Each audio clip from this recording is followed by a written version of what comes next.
All right. Well, good evening, everybody, and welcome into another session of Night with the Museum here with the Schomburg Library. I have been so enjoying this series, and I hope all of you at home have been enjoying it as well. Tonight's museum is the Baseball Hall of Fame. We're so excited to be hosting them. But before we jump in with our friends at the Hall of Fame, just a few friendly Zoom reminders for everybody. Remember that your cameras and microphones are off, so if you need to communicate with me at any point for a technical issue, the best way to do that will be using the Q&A box. If you have any questions for tonight's presenter, you can use the Q&A box for those as well. We'll be tackling all Q&A at the end of the program, but hey, if you think of a question along the way, just throw it on in the Q&A. That way you don't forget it later on. We've also enabled closed captions for your convenience. And I'm pretty sure that's all the housekeeping I have to do. I feel like I've been doing it for so long at this point that I must be forgetting something, but you've been on this journey with me. If I'm forgetting something, surely you will remember it anyway. Without further ado, I would like to introduce tonight's speaker. And I've realized the one big housekeeping task I didn't do before letting y'all in the room was making sure I was going to say Bruce's last name right. Bruce, I'm assuming it's Markuson, or do I say the U? You got it, Markuson. Yeah. Aha! All right. So Bruce Markuson is a member of the Hall of Fame's Education Department. He teaches students through distance learning. In addition to teaching, Bruce narrates many of the Hall of Fame's video productions, including biographies of Hall of Fame members. Bruce has also worked with the research and programming department, and as well has written 7 books about the history of baseball. So tonight we are in very good hands. Bruce, the night is yours. Everyone give a warm virtual welcome to Bruce. And Bruce, take it away. All right. Well, thank you very much. I've heard all sorts of pronunciations of my last name, Marcuson, Marcuson, but you were right. Markuson is correct. Good job. Well, let me welcome everybody, all the friends of the Schomburg Library. Thank you for joining us for our program from Cooperstown. I'm actually in my office at the museum here at the Baseball Hall of Fame. And our program is How the Hall of Fame Works. So what we're going to do tonight, we're going to look at the inner workings of a museum like ours, look at some of the artifacts that we collect, the process by which we acquire artifacts, the exhibits that we create using those artifacts, and toward the end, we'll even talk a little bit about the election process for the Hall of Fame. So the Hall of Fame is an independent, not-for-profit institution that really seeks to do 3 things. Number 1, preserve history. Number 2, honor excellence. And number 3, connect generations. Some questions to consider as we get into the program. And these are questions that you can either just kind of think to yourselves, or if you want to put an answer in the Q&A, you could do that too. But one philosophical question, why would we have a museum to preserve the history of baseball? I think that's a pretty good question. Why would we have a museum to preserve the history of baseball? We're not as serious a topic as something like, World War II or September 11th. These are other kinds of museums that exist. Why would a sport like baseball have a museum? So think about that. And then also think, what is the best way to preserve this history and tell the stories of baseball? What is the best way to preserve the history and tell the stories of baseball? And hopefully we'll come up with some answers to these philosophical questions. So here you see a picture of the Hall of Fame from out front on Main Street. It's a beautiful 3-story red brick building full of exhibits about the game. We have a couple of theaters here, Grandstand Theater in the main part of the museum, and then a smaller theater in the library. And we also have a library as well. So those are all the things that help make up the Hall of Fame. As far as where we are geographically, well, we're in the Northeast, more specifically in New York State. And more specifically than that, we're really in the middle of New York. We call this Central New York or Upstate New York. You can see the Hall of Fame's red, white, and blue logo. And that kind of tells you where we are. We're about a 4 to 4.5 hour drive from New York City, also about a 4 hour drive from Boston, Massachusetts. Those, of course, are big cities. We are not that. We are a small rural village in upstate New York. This is the country. And this is what Cooperstown looks like from up above. Very picturesque. We have a beautiful lake, Lake Otsego, rolling hills, lots of trees, grass fields. One thing you will not find here are any skyscrapers. Our tallest building, the Otesaga Hotel, is all of 5 stories. In fact, there's actually a law here in Cooperstown that says none of the buildings on Main Street can be more than 4 stories tall. The Otesaga is a little bit off Main Street, so they're able to get away with that. So this is what we look like, a rural village, beautifully situated just off of Lake Otsego. As you might imagine, our population pretty small. Only 1,800 people live here on a year-round basis. That explains why there is exactly one traffic light. That's it. There it is at the corner of Main and Chestnut Street. So one traffic light for the entire village. And most of the time, one traffic light is sufficient. So not even 2,000 people live here on a year-round basis. Here we have historic Doubleday Field. This is a very interesting old ballpark. It was built in 1920, over 100 years ago. It's one of the oldest ballparks in North America. It used to seat about 10,000 fans, but they just did a renovation project, which actually reduced the number of seats, probably somewhere in the area of 6,500 to 7,000 seats. It's a venue that hosts a number of games throughout the year. Our local high school team plays some games there. We have visiting teams and groups that play there as well. Every Memorial Day weekend, we have a Hall of Fame Classic featuring retired baseball stars. And it's really interesting when you walk into this ballpark, you really kind of feel like you're in the 1920s. The way the ballpark is laid out, it's right in the village. There are houses beyond the outfield fences. Sometimes home runs will carry them into those houses. You might also notice on the infield, there's a dirt path running from the pitcher's mound to home plate. That's very reminiscent of baseball fields in the 19th century. A lot of baseball fields used to look like that, with that dirt path. Most ballparks today, except for 2 in the major leagues, most parks today do not have that dirt path between the mound and home plate. And here's another view of Doubleday Field. This was taken during one of our classic games. Pretty large ballpark for a small town of under 2,000. The fact that we have over 6,500 seats, it's kind of an amazing thing. And we did fill the ballpark for our Hall of Fame Classic this past Memorial Day weekend. Now, as a small town, we generally don't have large crowds except for the summer months, and we're still in the midst of our summer season. Here is an old photograph that goes back 85 years. This was taken June 12, 1939. This was the day the Hall of Fame officially opened to the public for the first time. We also had our first induction ceremony, and we had an exhibition game that was played at Doubleday Field, which you'll see toward the top of your screen. We think a crowd of about 10 to 12,000 fans made their way to Cooperstown for that first day of the Hall of Fame. And you can see some of the crowd in this black and white image. At the time, that was a record crowd for Cooperstown. We'd never seen 10 to 12,000 people here before.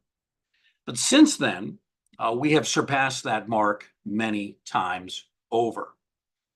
Here are the living Hall of Famers, or at least most of the living Hall of Famers that came out for the induction. The Hall of Fame had actually started in terms of elections in 1936. So the elected classes of 36, 37, 38, and 39 were all honored during that first induction ceremony. The only one of the living Hall of Famers that was not here that day, or not here for the photograph, was Ty Cobb for whatever reason, and we're not really exactly sure why, Cobb arrived late. They chose not to wait for him for the photo. Ty Cobb, great outfielder. So Ty Cobb is not included in the photograph. He did show up a bit later on. He did make his induction speech and took part in other ceremonies that day, but Ty Cobb was not there in time for this historic photograph.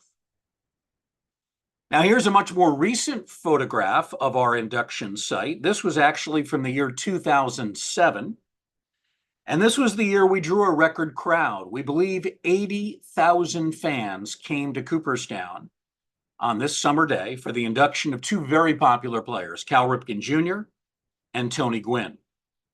They drew huge crowds, particularly from Baltimore, where Ripken played, and from San Diego, where Gwynn played. So 80,000 people that came out to the Clark Sports Center, where we hold our induction ceremonies every summer. And this was the record. This is the biggest crowd we have ever had. Now, some people think we'll break this record next year. The great Japanese player Ichiro is eligible for election. He's expected to get a large percentage of the vote, and he will draw a lot of people, not only from America, but also from his native Japan as well. And some people think that Ichiro's induction could break the record of 80,000 fans. Here are Gwynn and Ripken on that induction day. They just given their speeches and holding their plaques, which later that evening would have been put up in our Hall of Fame plaque gallery, and that is where they continue to be to this day. Speaking of the plaque gallery, here is the rotunda, the end of the plaque gallery, and the plaque gallery is really the centerpiece to the Hall of Fame. This is where we honor the living and the deceased members of the Hall of Fame, all of them. There are 346 elected and inducted members of the Baseball Hall of Fame. These are the greatest players, managers, umpires, owners, executives in the history of baseball. So 346 plaques representing each Hall of Famer. That list of Hall of Famers includes 273 players, 40 executives or pioneers, 23 managers, and 10 umpires. Here are three of the more famous Hall of Famers and their plaques. On the far left, we have the great Babe Ruth, who for a long time was baseball's home run king with 714. Eventually, his record broken by the man on the right, Henry Aaron. He became the second home run king with 755 home runs. His record since broken by Barry Bonds. And then the player in the middle, the great Willie Mays, who was a great home run hitter, 660 home runs, but was really a phenomenal all-around player. He had speed, he had power. Some have called him the greatest defensive center fielder in the game's history. Sadly, Willie Mays just passed away this summer. He was actually our oldest living Hall of Famer, passed away at the age of 93. So Ruth, Mays, Aaron, three of the most famous players to ever play the game of baseball.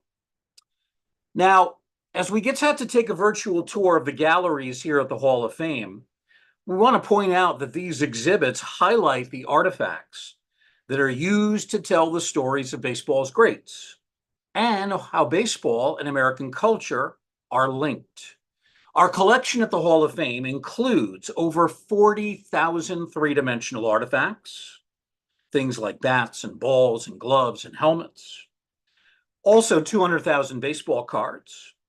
There are 14,000 hours of media footage, 250,000 original photographs, and a total of 3 million paper documents in the Hall of Fame library collection as well. So all of that is contained here at the museum. Now, when visitors first come to the Hall of Fame, this is the first exhibit they see. It is called Character and Courage. And we see statues for three great players, Lou Gehrig, Jackie Robinson, and Roberto Clemente. Not only Hall of Famers and legendary players, but three men of very impressive character who became heroic figures for a variety of reasons. For example, Garrick handled his diagnosis of ALS with tremendous grace and dignity, he remained optimistic about his life and appreciative for his success in the game, very much a role model for his fans. Jackie Robinson, a civil rights pioneer, broke the color barrier with great success in 1947, really opened the door for other Black players so they could play the game too. And then on the right, we have Roberto Clemente, humanitarian, a man who lost his life while trying to airlift earthquake relief supplies to the devastated country of Nicaragua. He was only 38 years of age and was still an active ball player at the time of his death. So 3 great players, but 3 great men, tremendous character and courage on display with all 3 of these players. Here's another important figure in baseball history. Here we have a statue of former Negro Leagues legend Buck O'Neil. He was a fine first baseman for the Kansas City Monarchs, a Negro Leagues team. He was a man who could have been bitter about being excluded from the major leagues because of the color of his skin, but instead he took a very positive approach. In his later years of life, he became an unofficial ambassador for the Negro Leagues. He typically would entertain people with colorful stories about his days as a player and as a manager. I was lucky enough to interview him here in our Grandstand Theater back in 2000, one of the great thrills of my life here. And as a way of honoring Buck O'Neil, the Hall of Fame presents the Buck O'Neil Lifetime Achievement Award every 3 years. So it's really somebody who contributes to baseball in a variety of ways. And certainly Buck is somebody that did that. And he is also a member of the Hall of Fame. He was finally elected back in 2022. He'd come very close to being elected in the mid-2000s, fell probably just 1 vote short, according to what we know, but did finally make it in 2022. So Buck O'Neil's accomplishments not only represented in our plaque gallery, but through this statue, which again is part of the Buck O'Neil Lifetime Achievement Award. As you head up the stairs to the 2nd floor, you'll see this exhibit called Taking the Field, basically baseball before 1900. Here we look at the roots of the game in America. So this exhibit deals with the early history of baseball. We have actually found baseball mentioned in a government document, a bylaw, as early as the 1790s. It was featured in this document in Pittsfield, Massachusetts. So that's the earliest written reference to the game. And then during the 19th century, that's really when baseball grew up. It became popular, spread across the country. And it became really one of our most popular sports. And as we moved into the 20th century, really became our national pastime. The game also went through a major evolution during the 19th century, with many changes to the rules and the style of play. And here you can see close-up on the exhibit. On the left side of your screen, you can see a very interesting trophy ball display. It was actually something that belonged to a team called the Eckford Baseball Club. Back in the 1850s and 60s, they typically would play baseball with 1 ball. Baseballs were expensive. So they kept 1 ball for the entire game, and they used it over and over. Every time the Eckford team won a game, they would keep the ball used in that game, color it in gold leaf, and then add it to their collection. And that's what we see here. So that little trophy ball display that we see, now a permanent part of our museum. Now here is a drawing of an early baseball game, baseball in the mid-1860s. I'd like everybody to take a look at the drawing, look at the players, look at the field. You may notice some things very different in baseball back then compared to the game today. And this really shows us that the game did go through changes. It went through an evolution throughout the 19th century. It took them quite a while to really get the game the way that we know of it today. The first thing that might strike you are the uniforms that they're wearing. Nothing like the uniforms of today. They really look more like work clothes that men might wear on a farm, and I imagine some of these men were farmers. You'll notice there's really an absence of protective equipment. Batter does not have a helmet. Wouldn't be invented really till the 1930s, many years later. None of the fielders have gloves or mitts. Gloves and mitts wouldn't really come into the game in a big way until the 1880s. So you had to make plays barehanded. That's why you had to use two hands to try to catch the ball, either a ground ball or a pop-up. The catcher has no protective equipment, no face mask, no chest protector, no shin guards. Again, none of that had been invented at this point in time. Also, the pitcher is throwing underhand as opposed to the overhand throwing we see in the pro game today. And at this particular field, you'll notice there are no fences, no barriers between the players and the fans. So on a deep drive to the outfielder might actually run right into the fans. So nothing separating, no walls or fences between the players and the fans watching the game. So baseball was still in the midst of this change, this evolution, and it really took it until about the year 1900 for the game to start looking a lot more like the baseball that we know today. Also on the second floor is this exhibit, Babe Ruth, His Life and Legend. So this exhibit is entirely focused on one man, Babe Ruth, maybe the most famous player to ever play the game. Everything in the exhibit, from photographs to newspaper articles to film and video, has a connection to the story of Ruth's career and life. And here we see a couple of the items that are featured. On the left side is one of his jerseys with the Yankees, the pinstripes.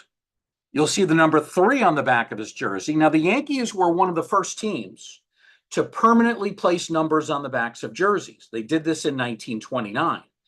They had a system that they used that first year. It was based mostly on where you typically batted in the batting order, in the lineup. Babe Ruth almost always batted third. He got number 3. Lou Gehrig, Hall of Fame teammate, almost always batted fourth. He got number 4. So that's how they gave out numbers in that first year. Now it's very different. Lineups change a lot. Rosters change a lot. The system of giving out numbers a little bit more random. Teams basically decide on their own what numbers will go to which players. But the Yankees did it based on the lineup. Also, you see a close-up of one of Babe Ruth's gloves. We think it's from the mid-1920s. Baseball gloves were pretty primitive, even at this point. The fingers not stitched together, not much of a webbing or a pocket. Pretty small glove. You really had to use two hands. As an outfielder, fly ball, you'd let the ball hit into the middle of your glove, and then you would immediately bring your bare hand over the ball, trap it. Otherwise, the ball would pop out. Today's gloves are much more advanced. That's why you see players often use one hand, just the glove hand, in making a play. Couldn't do that back in the 1920s, 30s, and 40s. Here's our newest exhibit at the Baseball Hall of Fame. It is called The Souls of the Game. It's a comprehensive look at the history of Black baseball, including a time when the game was segregated, players separated based on the color of their skin. It's an exhibit that teaches us about the game's early civil rights pioneers, the birth of the Negro Leagues, of course, the historic integration of the game by Jackie Robinson, among many other stories featured. So really a eye-catching new exhibit, The Souls of the Game. And here are two very interesting items. On the left is one of the caps that Jackie Robinson wore with the Brooklyn Dodgers. And then on the right is a ticket. It's actually a segregated ticket for a minor league game in Eastman, Georgia, 1953. How do we know it's a segregated ticket? Well, you see the word colored on the name of the ticket. So this was a ticket sold to Black fans. They would have been sold a ticket, said the word colored. White fans would have been sold a different ticket.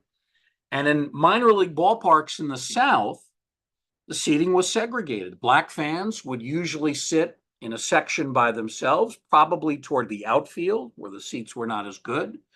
White fans would sit in a different section, closer to the infield where the seats were better. And this kind of segregation at Southern cities, minor league ballparks, persisted well into the mid 1960s, even after the Civil Rights Act was passed. So it reminds us that the segregation, the Jim Crow segregation that took place in baseball, did not just affect the players, but it also affected the fans.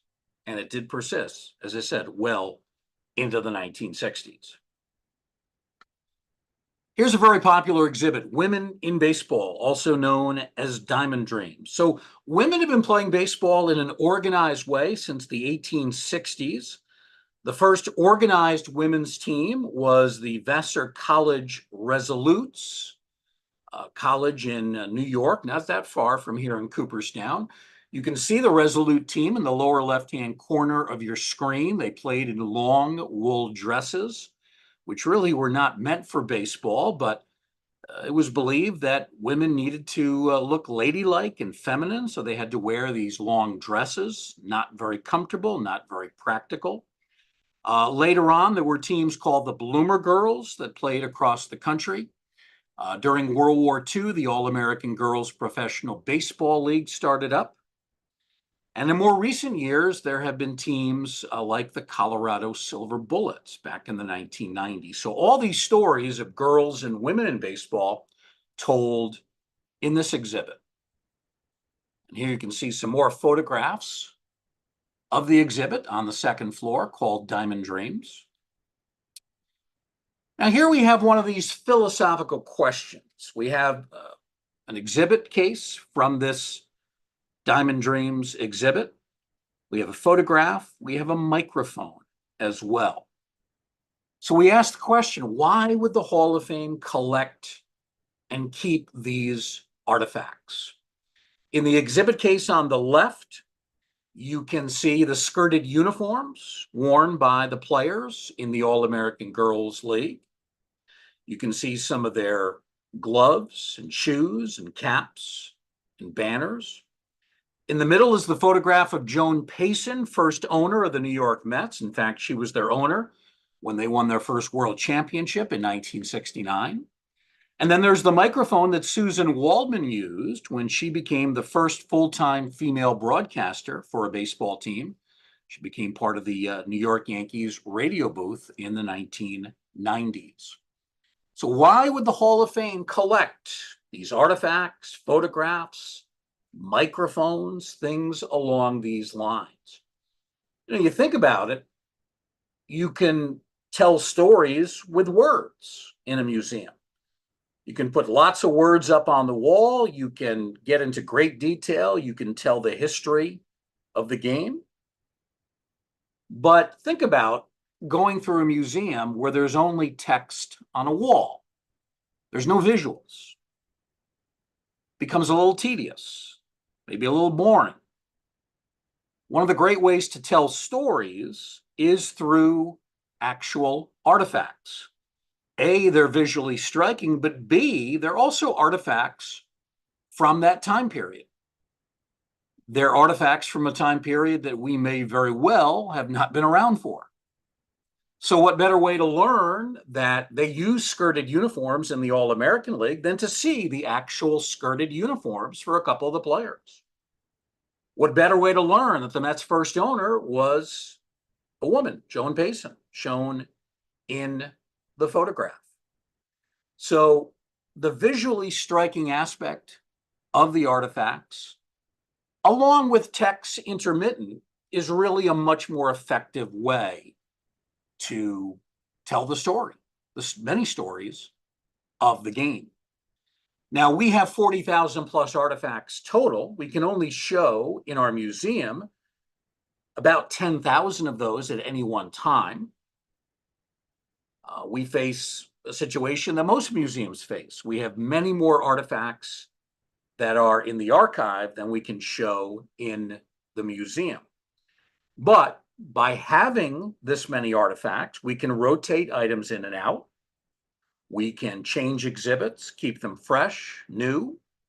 We can also create new exhibits. So it gives us the flexibility to do that. It takes a lot of effort to collect these items. Everything is donated. We don't pay for these items. They're all based on donations from players and teams, fans, retired players, all based on their generosity. And once we bring an artifact in, it becomes a permanent part of the collection. And we really take a vow to take care of that artifact, to preserve it, maintain it for as long as is possible. We have the same attitude with regard to photographs also. So that's why we collect and keep these artifacts. It's a really much better, livelier, more engaging way to tell stories of the history of baseball. We're still on the second floor. Here is our Viva Baseball exhibit, which is all about Latin America and baseball. So baseball is extraordinarily popular in parts of Latin America, countries like the Dominican, Venezuela, Cuba, Puerto Rico, Panama, and Mexico. In many of these countries, baseball is their national pastime. Also, if you look at the major leagues today, more than 30% of the players come from Latin America. They were born in Latin American countries. One of the really cool things about this exhibit, the floor, as you can see, is actually a map of the Caribbean. So we see where these Spanish-speaking countries are in relation to each other and in relation to the United States. That's a very cool aspect. The floor of the exhibit is a map. Also, we have several items pertaining to the most famous Latin American player ever, Roberto Clemente. We talked about him being featured in the Character and Courage exhibit toward the beginning of the program. We also have a copy of his first pro contract on the left side of your screen. It's with a team in Puerto Rico, a winter league team, Santurce, and it's written in Spanish, which only makes sense because most of the players on that team were Latin American players. We have a memorial album that was put out shortly after his tragic death in a plane crash. We have some photographs. We have his final Topps baseball card from 1973.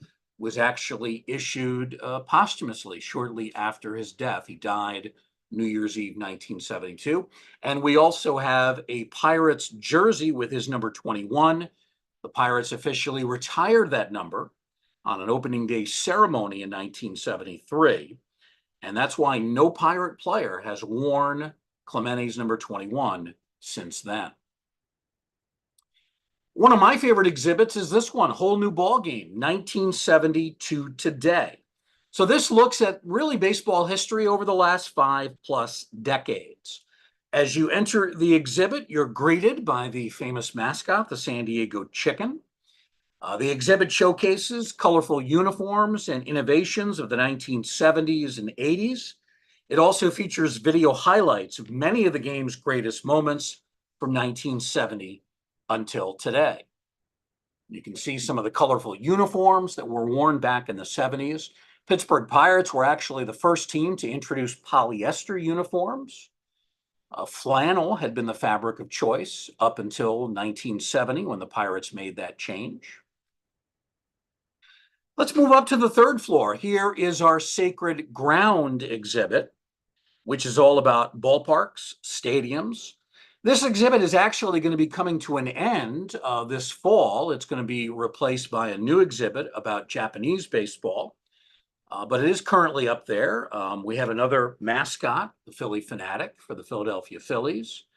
We have pieces from ballparks, including one of the so-called pinwheels from Comiskey Park. It was part of their exploding scoreboard whenever a White Sox player hit a home run. The scoreboard would make all sorts of noise. It would light up. And it was really a great tradition that they had at the old Comiskey Park.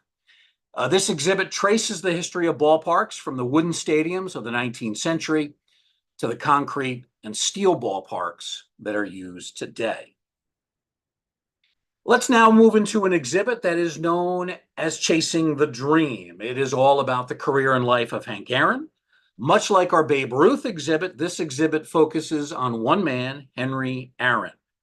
Through artifacts and photographs, we learn about Aaron's childhood, his time in the Negro Leagues, and his history-making efforts with the Milwaukee and Atlanta Braves. Hank Aaron was very generous with us. He donated much of his personal collection, which is now on display in this exhibit. Some of the artifacts that we have here, the ball that Aaron hit for his 706th career home run, the bat that he used to hit home run number 600, also his complete Atlanta Braves uniform from April 8th, 1974. That's the day that he hit home run number 715 to break Babe Ruth's record. And then on the far right side, you can actually see some of the bricks and a porch post from his childhood home in Mobile, Alabama. Some of that made its way to Cooperstown as well. Kind of shows the modest beginnings of Hank Aaron's life. And of course, he went on to such fame and greatness in the game. Also on the third floor, one for the books tracks the records of baseball, statistical achievements, milestones, the numbers of the game, and also the stories behind those records. We have computer touchscreens here that allow fans to look up just about any record holder in the history of the game. Who's got the most home runs? Who has stolen the most bases? What pitcher has won the most games? You can look all of that up and a lot more as well. Here also are the 7 caps representing each of the no-hitters Nolan Ryan threw during his Hall of Fame career. 4 no-hitters with the California Angels, 1 with the Houston Astros, 2 with the Texas Rangers. This is a record that likely will never be matched. 7 no-hit games, and Ryan giving us a cap from each one. Well, next to that exhibit, we have this exhibit called Autumn Glory. It's an exhibit that changes each year as we relive the exploits of the latest World Championship team. Significant records of past World Series are also commemorated here. And the exhibit features a case displaying World Series rings from the past 90 years. And here are some of those rings on display. Another philosophical question: why do you think it's important for the Hall of Fame to have these rings? We get one each year from the commissioner's office. They're given one of the same rings that the players, coaches, manager, and front office people get. Well, let's think about it. Major league players, they each have a goal. That's to win the World Series. That's the ultimate goal. And the symbol of winning the World Series is one of these rings given to each player. It only makes sense that the Hall of Fame would want to have examples of these rings and the team greatness that they represent as part of our collection. So we have one of each of these. Pretty cool. Here are some other items featured here from the 2020 World Series. We have Mookie Betts' jersey. He wore this on the road in games 3, 4, and 5. The Dodgers won 2 of those 3 games and ultimately took the World Series in 6 games. Betts had a very good World Series. In the 6 games, batted .269 with 5 runs scored, 2 home runs, and 4 stolen bases. It was an unprecedented championship season because it followed a shortened regular season due to the ongoing COVID-19 pandemic that was taking place at the time. From the 2021 World Series, we have Jock Peterson's pearl necklace. This was worn by the Atlanta Braves right fielder during the final 3 games of the 2021 series. Peterson's pearl necklace became synonymous with the Braves. He began wearing it in late September, which coincided with a strong end to the regular season and a start to the postseason. And by the time the World Series rolled around, some fans in Atlanta were wearing pearls and faux pearls to each game because of what Jock Peterson was doing. Some more recent editions of Autumn Glory. Here's the one from 2022. Houston Astros won the World Series. The other team that took part was the Philadelphia Phillies. Generally, we get most of the artifacts from the winning team, but there is a helmet from one of the Phillies players. We do try to get at least one item, one artifact from the losing team as well. Here's one of our newer exhibits called Shoebox Treasures, which looks into the history of baseball card collecting, very popular hobby in America. Here is one of the most desired and treasured baseball cards ever made, the famous Hannes Wagner T206 card, issued in 1909 by the American Tobacco Company. We actually have two of these cards in the collection. One is currently displayed in the exhibit on the second floor, on the third floor. This card has been called the Holy Grail of baseball card collecting. Why is the Wagner card so valuable? Well, it has to do in part with its rarity. Only about 50 to 75 of these cards are believed to exist today. Shortly after the American Tobacco Company put out a card for Wagner, he asked the company to cease production. They apparently had not paid him for the rights to use his image. He wasn't happy about that. So it ended up being a short print, and that only lent itself to the rarity of the card. Additionally, Wagner, one of the greatest players of all time, he was one of the first 5 players elected to the Hall of Fame. The card is also very old, having been produced more than 100 years ago. So add all that up, a card quite valuable. One of these cards sold for over $7 million at auction. And there's another card that has actually surpassed the Wagner card in value, the 1952 Topps Mickey Mantle card. A couple of years ago, one of these 52 mantles sold at auction for more than $12 million. So that is currently the record holder, most valuable card, a 1952 Topps Mickey Mantle. One of the things we try to do here at the Hall of Fame is not just look at the history of baseball, but also keep tabs on the game today. So we have an exhibit called Your Team Today, and it features lockers and artifacts for each of the 30 teams. As new records and milestones are being achieved, the Hall of Fame places artifacts related to those feats in this exhibit. Excuse me. So we have lockers for all 30 teams. We have artifacts, most of them pretty recent, last 5 or 10 years, that they've been acquired by us. So this is an ongoing quest. As each year, each season continues, we continue to add more and more artifacts to our collection. Here in the library, we have an exhibit called Baseball at the Movies. So this looks at baseball's direct connection to popular culture. Baseball-themed movies have often done very well, achieving box office success and critical acclaim. This exhibit highlights some of the most popular baseball films ever: A League of Their Own, Bull Durham, Field of Dreams, and The Natural, just to name 4 of those films. And then finally, we have our Abbott and Costello Who's on First routine. So this is located in our library atrium. It's a video that visitors can play through the push of a button. Throughout the day, fans can watch the videotape of the famous comedian's routine.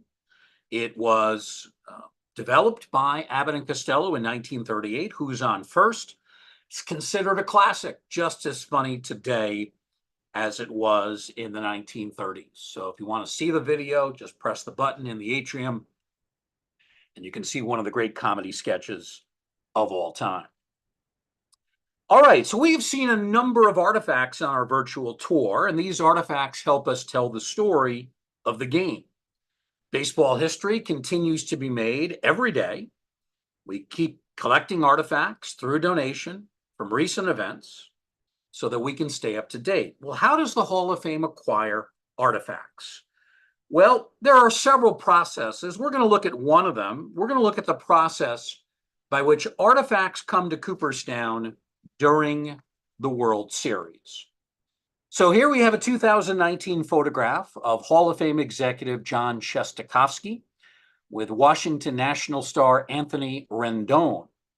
In the 2019 World Series, Rendon hit 2 home runs, drove in 8 runs for the Nationals, helped them win the World Championship. So our executive, John Shestakofsky, approached Rendon, other players, and executives with the Nationals during the series, asked about the possibility of donating some of these items to our collection. And typically we get anywhere from 12 to 15 artifacts from each World Series that is played. The artifacts are brought back to the museum by John and other Hall of Fame executives. Once the artifacts arrive in Cooperstown, they are labeled and processed. In the case of a bat that's being donated, like Rendon's bat, each bat is weighed and measured for length. An accessions number is placed on every object. This allows us to track each artifact in the collection. A catalog sheet is also prepared for each object. The artifact is then either archived and put into storage or might go right onto exhibit, depending on how big a news event, how important an event it was. And usually in the case of the World Series artifacts, they usually go up within a few weeks. We update our Autumn Glory exhibit generally in December, usually within about 6 weeks of the end of the World Series. Now, as part of the accessions process, a photograph is actually taken of each artifact. The photo and all cataloging information entered into an enormous collections database. Notice our collection staff, they're wearing gloves to protect the artifacts from oils on their hands. So we secrete oils from our skin. They can be very damaging, even to 3-dimensional artifacts. So whenever we handle the artifacts, we wear the gloves. Here is one of the humidity and temperature controlled vaults in which artifacts are stored.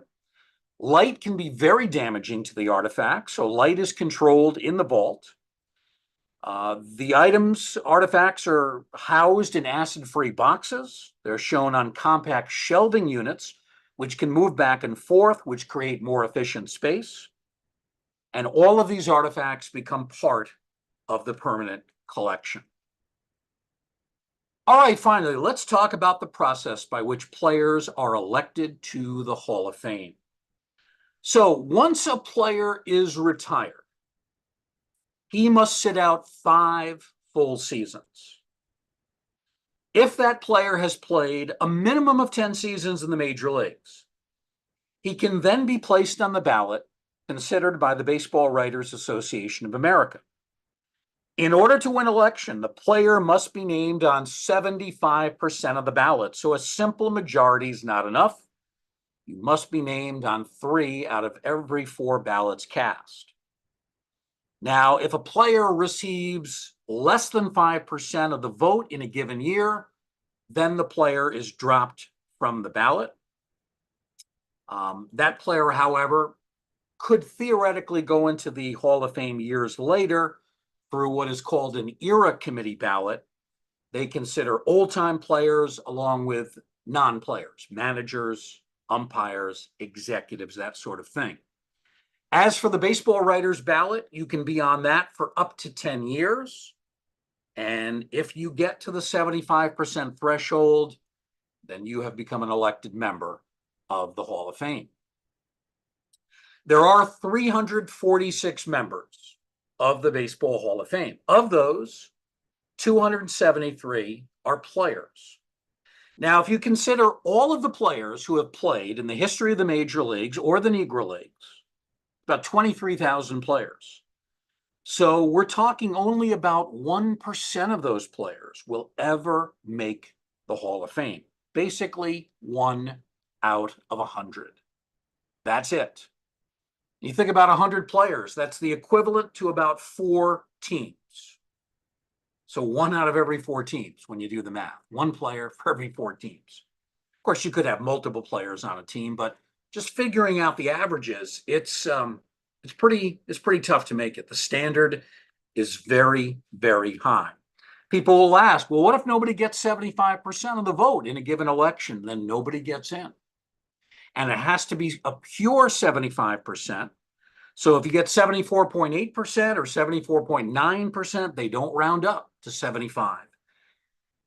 You would have to wait at least one more year. It must be 75% pure or higher in order to make the Hall of Fame. Here's one of our recent induction classes from 2023. Scott Rowland, Fred McGriff, they went in last year. This past summer, or this current summer, back in July, we had 4 new members of the Hall of Fame, 3 players, Adrian Beltre, along with Todd Helton and Joe Mauer. And we also had 1 manager, Jim Leland. And that brings our current total to 346 members of the Baseball Hall of Fame. All right, that is our program, how the Baseball Hall of Fame works, but I've left some time for questions. And hopefully you've got some questions for me. Bruce, that was wonderful. You have a few questions already. Thank you so much for probably one of the Sure. most informative presentations. And to take everybody through not just your museum, but how a museum works and how collection development works and collection care works. Like you really tackled so much in such a tight time frame. So no wonder you are like a professional at this. You are knocking it out of the park. Pun Thanks. very intended. First question I want to field to you is, Bruce, you have to have one of the greatest jobs ever, and you do it extraordinarily well. Thank you. Can you tell us a little bit about your background and how you got to Cooperstown? Sure. So my first job out of college, I actually worked at a radio station in Utica, New York, about an hour from here. And I did a sports talk show, which I enjoyed for quite a while. Then I started to get a little bit burned out. I worked a later shift, and radio can be a tough industry. And I remember driving home one day, I'm trying to figure out what in the world I'm going to do. And I saw a sign, it said like Cooperstown, 22 miles, something like that. And it just popped into my head, why don't I try to get a job at the Baseball Hall of Fame? So I had a contact here. Bill Guilfoyle was our public relations director, a highly respected executive, not only here, but in baseball. He used to work for the Pirates and Yankees. And I met with him, told him about my interest. He introduced me to Pat LaFawn, the head of the education department. I actually started as a teacher working part-time. Then I applied for a full-time job in the research department. Did that for a while, did museum programming for a while. I did leave the Hall of Fame back in 2004, but then I returned in 2013 to work in education. And I've been doing that now for the last 11 years, doing these kinds of programs, do some on-site teaching as well, interview a lot of Hall of Famers and baseball notables that come to Cooperstown. So in a nutshell, that's sort of how I got here to the Hall of Fame. Wonderful. There's a couple similar questions, so I'm going to try and slam them into, oh, they're from the same person. So I'm going to try and slam them into one. Of the 346 members of the Hall of Fame, how many are still alive, and how many of those living members will typically attend the ceremony each summer? I believe there's about 65 to 70 living Hall of Famers. I don't have an exact number, but it's in that area. And roughly 50 would come to the Hall of Fame ceremonies in a given year. Some are elderly, can't travel. Some may have health problems. But generally, we get in the area of about 50, sometimes 55, 56. But it's usually in that range. So when you think about it, the Football Hall of Fame, they have inducted a lot more people over the years. They have well over 100 living Hall of Famers. We only have about, as I said, 65, maybe 70, probably close to 70. So we don't have as many living Hall of Famers, largely because it's tougher to make our Hall of Fame. Wonderful. All right. These two are also similar, so I'm going to again slam them into one. How many people vote on who the inductees will be, and which player, if you know this, which player has received the highest percentage of votes? Okay. First question, it varies a little bit year to year, but anyone who is a member, a dues-paying member, of the Baseball Writers Association of America and has been a member of that organization for 10 years is eligible to vote. Now, the number that actually vote in a given year varies, but it's usually about 400 to 450. And they're generally active writers. They're writers who cover baseball either for a newspaper, magazine, internet site. So it's in that area, 400 to 450 voters every year. And when you have so many people voting, you can see why it's hard to get a consensus of 75%, making it difficult to make the Hall of Fame. As far as the highest percentage, that's easy. There's one Hall of Famer who was elected unanimously by the baseball writers. It happened a couple of years ago. Mariano Rivera got 100% of the votes. So he's the only one on the writers' ballot to win unanimous election. Derek Jeter got all but one vote. So he was like 98 point something percent. But Rivera is the only unanimous electee. 100% of the writers voting in that election put him on their ballot. All righty. I have two in a similar vein questions we're going to go with. Um, One of them is asking if you, in your opinion, ever think they will lift the ban on shoeless Joe Jackson, and kind of going along with people being inducted, allowed to be inducted.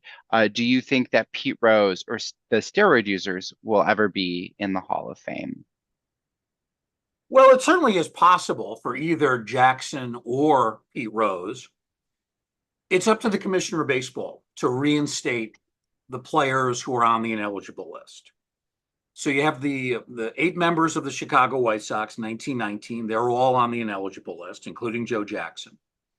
Pete Rose is on there, a couple of other people as well, not as famous. If one of those people, whether it's Rose or Jackson or someone else, is taken off that list, only the commissioner can do this. If the commissioner were to do that, then that player theoretically can go on to the ERA committee ballot. And that's a 16-person committee that meets in December. They vote in person. And it's a 75% threshold. 12 out of 16 is necessary to make it to the Hall of Fame. So it really would start with the commissioner. Currently, Rob Manfred. He has not indicated at this point that he is really interested in reinstating Jackson or Rose. But a future commissioner could have a different feeling. So it really would have to start with the commissioner. If the commissioner reinstates the player, then yeah, that player can go on the ballot and can be considered. Still would have to be elected. The writers or whoever's on the committee, and the committee consists of media, front office people, executives, that sort of thing. So they still have to go through an election process, but it could happen if a commissioner down the line were to reinstate either Jackson or Rose. Wonderful. Okay, I believe you answered part of this. I have two people asking. Well, the thing I think you answered is how many people are on the writer's ballot at a time? How many players? Yes. It's usually about 30 to 35 players. And then Yeah, how many can each writer vote for? it's a great question. You can vote for up to 10. So you can vote for 10. You don't have to vote for 10. You could vote for 9 or 8, 1, or if you don't think anybody's worthy, you could vote for nobody. But you can vote for a maximum of 10 players on the ballot. I've never done the math on this, but mathematically, there's probably a way you could figure it out to determine, the most number of players that could be elected in a particular year. I'm sure there's some mathematical formula. I don't know what that exact number would be. Typically, 2 to 3 are elected each year by the baseball writers. This year we had 4. We had 3 by the baseball writers, and then 1 was a manager who went in through the ERA committee. 2 to 3 is kind of a typical year. Four to five is a lot in a given year. That doesn't happen all that often. Six in a year, boy, I can't remember the last time that happened. That'd be a long time ago. And how did the Hall of Fame, just changing topics drastically, how did the Hall of Fame wind up in Cooperstown? Well, it's really based on the Doubleday myth. At one time, it was believed that Abner Doubleday had invented baseball in Cooperstown in 1839. That was the determination of the Mills Commission, which was looking into the origins of the game. They interviewed a man named Abner Graves from a nearby town called Fly Creek. And Graves told the committee that his boyhood friend, Abner Doubleday, had invented baseball. Turned out that Graves wasn't really giving reliable information. He may have been suffering from dementia at that point. We later learned that Abner Doubleday was not even in Cooperstown in 1839. He really has nothing to do with the creation of baseball. There was early baseball played here in the 1830s, but it didn't start here. But by the time this information, became apparent to people, the idea for the Hall of Fame in Cooperstown had already gotten started, and you really couldn't stop that momentum. So they ended up placing the museum here. We now acknowledge that baseball did not start in Cooperstown, but that doesn't mean we have any plans to move the Hall of Fame anytime soon. Wonderful. And then Bruce, we're at 8 o'clock. I want to make sure I'm respectful of your time, especially because you're not at 8 o'clock. You are an hour, I believe you're an hour ahead from where we are. Yes. So I want to make sure I'm respectful of your evening as well as everyone who's joined us. But I want to wrap with just one more question. How Sure. has obviously baseball has been a huge part of your life. How would you say that your passion for baseball and the more you've learned about it through being an educator with the Hall of Fame, how has it changed the way you either view the world or interact with the world? Well, I think it's kind of amazing how baseball is linked to American culture in so many ways. We teach a number of courses both here at the museum and I do them virtually. We don't just teach baseball for baseball's sake, but we teach baseball, or we use baseball, I should say, to teach things like civil rights. The story of Jackie Robinson ties into the story of civil rights. We talk about Latino ball players, that ties into cultural diversity. Japanese players ties into cultural diversity. We can study ballparks and where teams are located as a way of learning about geography. So I think more than all the other sports, it's a great tool by which to learn. And by using baseball, I think it makes it more enjoyable, more fun. I think one of the things I've noticed from working here, I've been off and on here at the Hall of Fame for, 29 years now. When you talk to people who come here, especially those who have never been here before, and the passion they have for the game, how much they love the game. This was a dream. This was like a mission in life for them to come here. And you really do get a sense for how much fans, especially older fans, really do love the game. And that's one of the things that I've noticed. People say, well, don't you get sick of baseball? And maybe occasionally. Not everybody who works at the Hall of Fame is a big baseball fan. I certainly am. I watch the Mets and Yankees every night. I read about the game in the paper every day. Sometimes we take it for granted, but then you're reminded when you talk to that fan who, has never been here before, and this is a lifelong dream, and you kind of realize how important it is. It's a game, Wonderful. yeah, but it's also a lot more than that to people. Bruce, thank you so much for sharing all of this information and answering all these questions. I mean, this has just been wildly above my expectations. I'm absolutely thrilled, and I know our patrons have enjoyed it very much as well. Again, I want to make sure you can get on with your evening. It's late where you are, but thank you so much for being with us. And everybody, don't forget that Night with the Museum is a consistent series. We're going to meet again in September on the third Thursday of the month, which will be, I want to say I was just looking at it. It's going to be the 17th. And next month's Night with the Museum is special. It's going to be hybrid. We happen to be lucky enough that the we're having the National Video Game Museum next Hmm. month, and one of their founders lives in the Chicagoland area and will be joining us in person as well as virtual. So if you want to keep watching virtual, you're more than welcome to. But if you want to come out and join us in person, please do. It'll be a really fun, unique experience. We're doing the National Video Game Museum specifically because the exhibit the library is bringing this fall is the Arcade Age exhibit. So to kind of kick off that exciting exhibit, we're going to have on the first floor a bunch of vintage arcade game boxes that you can come and test out and play to your heart's content. We want to give that a nice formal kickoff, and what better way than with a museum that focuses on the history of video games. So make sure you register for that as well. From all of us here at the Schomburg Library. We'll see you next time, everybody. Bye, everyone. Have a good night, everyone.